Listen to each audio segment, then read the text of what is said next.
2024 জুলাই রক্তে লেখা একটা মাস, যে মাসটা বদলে দিয়েছে বাংলাদেশের ইতিহাস। আসসালামু আলাইকুম প্রিয় শিক্ষার্থীবৃন্দ, আজকে আমি সেই ইতিহাস থেকেই তোমাদের জন্য একটি রচনা লিখেছি। আশা করি তোমরা রচনাটি খুব সহজেই পড়তে পারবে এবং নিজেদের বাস্তব অভিজ্ঞতা সংযোজন করে পরীক্ষার খাতায় লিখতে পারবে।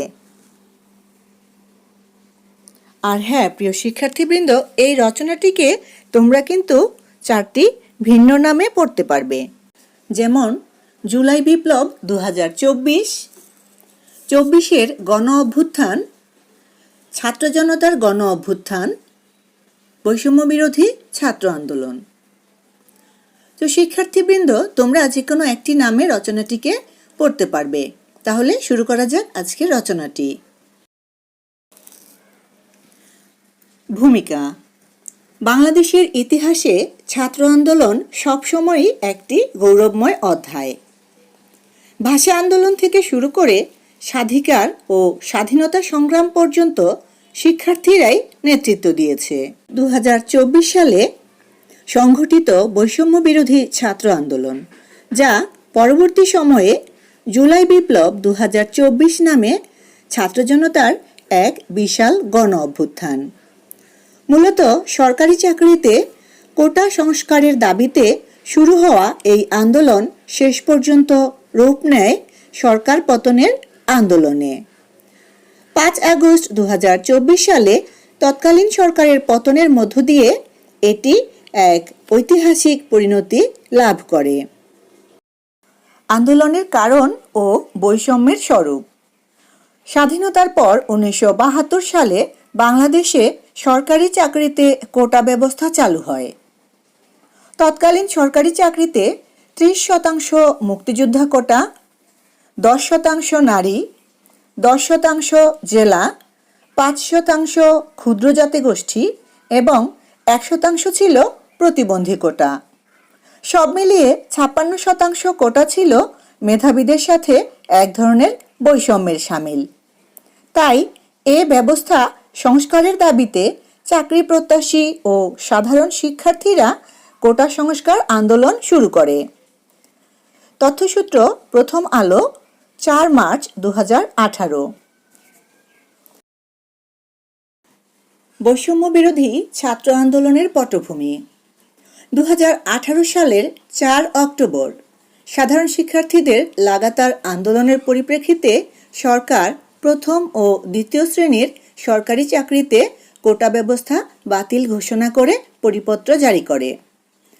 তখন বাংলাদেশের সাধারণ ছাত্র অধিকার পরিষদের নেতৃত্বে শিক্ষার্থীরা যে আন্দোলন করেছিল তা থেকেই সরকার এই সিদ্ধান্ত গ্রহণ করে। কিন্তু 2024 সালের 5 জুন সুপ্রিম কোর্টের হাইকোর্ট বিভাগ 2018 সালের 4 অক্টোবরের কোটা বাতিল সংক্রান্ত পরিপত্রটি অবৈধ ঘোষণা করে। হাইকোর্টের এই ঘোষণার পরিপ্রেক্ষিতে নতুন করে আবার এই আন্দোলন শুরু হয়।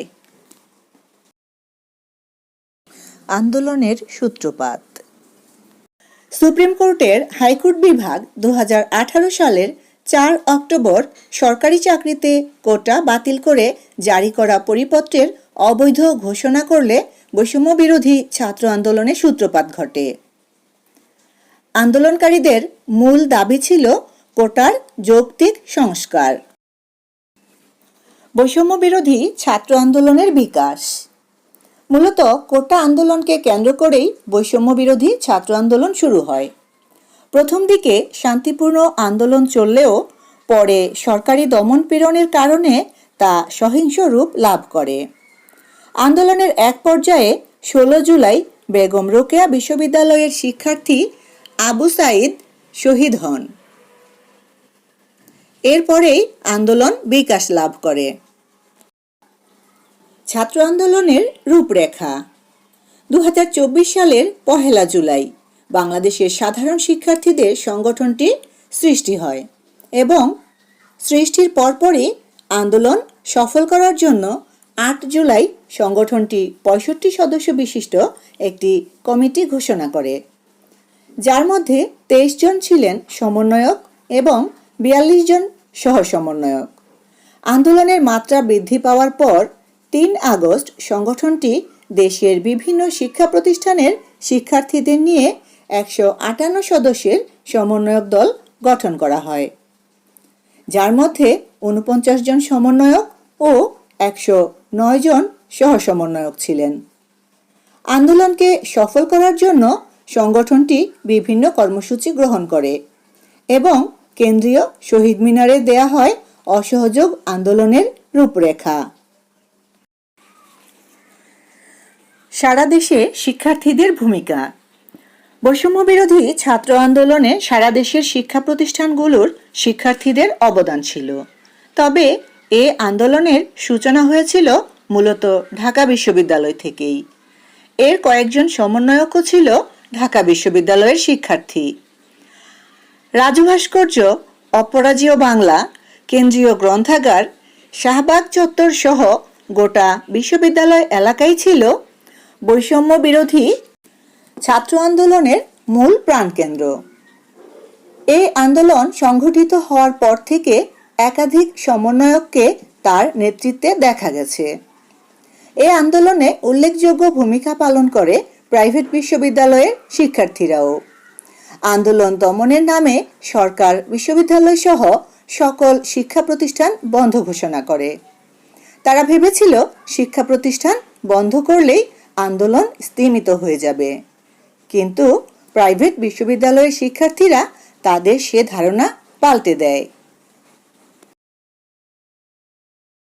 আন্দোলনরত শিক্ষার্থীদের নির্যাতন ও আত্মত্যাগ। বৈষম্যবিরোধী ছাত্র আন্দোলন অধিকতর বেগবান হয় আন্দোলনকারী শিক্ষার্থীদের তৎকালীন প্রধানমন্ত্রীর দেওয়া রাজাকারের নাতিপুতি তকমা প্রত্যাহারের দাবির মধ্য দিয়ে।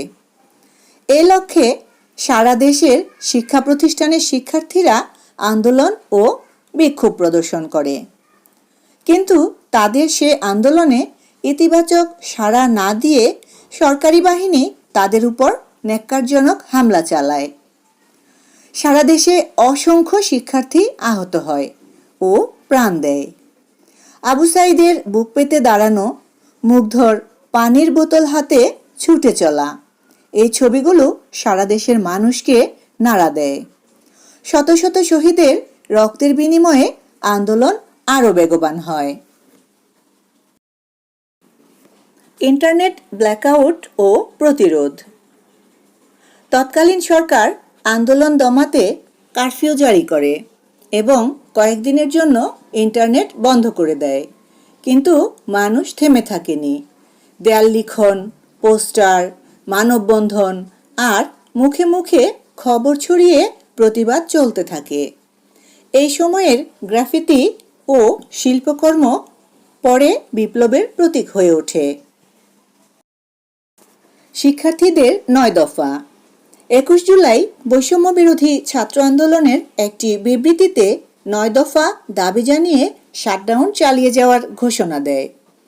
এর পাশাপাশি 22 জুলাই বৈষম্য বিরোধী ছাত্র আন্দোলনের অন্যতম সমন্বয়ক নাহিদ ইসলাম 4 দফা দাবি জানিয়ে 48 ঘন্টার আলটিমেটাম দিয়ে কমপ্লিট শাটডাউন কর্মসূচি স্থগিত করেন।